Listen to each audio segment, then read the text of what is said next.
In our latest edition of Well Read, best-selling author Chantel Guertin joins us with 4 titles all about hidden truths. I know.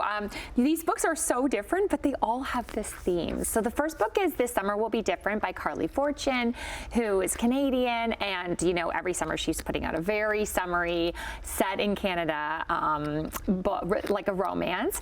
This one is set on Prince Edward Island. So I think that anybody who's been to Prince Edward Island, just like if you haven't been there, you'll also feel the feelings of what it would be like. But the story is there's 2 friends, and one is going to be married very soon. She calls her best friend and says, like, I need you to come to Prince Edward Island. I can't tell you why, like, I need you.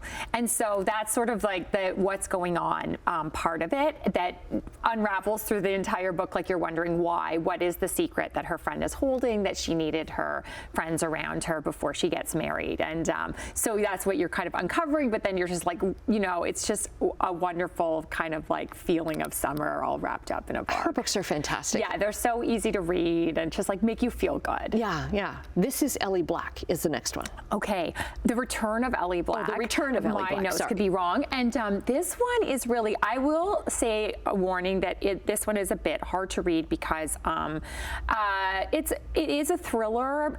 This girl disappears, and then she is returned. She comes out of the woods 2 years later, and the detective who's on it, her own sister had gone missing 20 years ago. So there is a bit of like, are these 2 storylines going to tie together? There's the mystery of what happened to the girl and where was she? Like, why could nobody find her? And now she's just actually alive. And I'm not going to say more to it than that, but it was like such a page turner. Okay, and you say difficult because it's just like because you don't know what's going on as you're reading it, or some themes? Yeah, some of the themes in it. So I feel like you just want to read the back of the book first to make sure. Okay. I feel like sometimes it was really hard to read actually, but I think those books are also really important to read, just for like. Based on real true stories. Okay.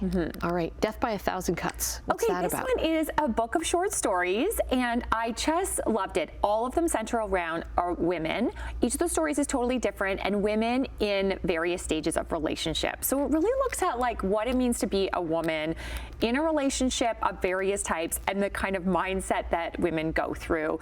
Like, and some of the stories are bizarre, like between a husband and wife or whatever. And or dating, and I think it's just like anybody who has dated can think of this, but it really made you think about like, just like women, I think over the years, right?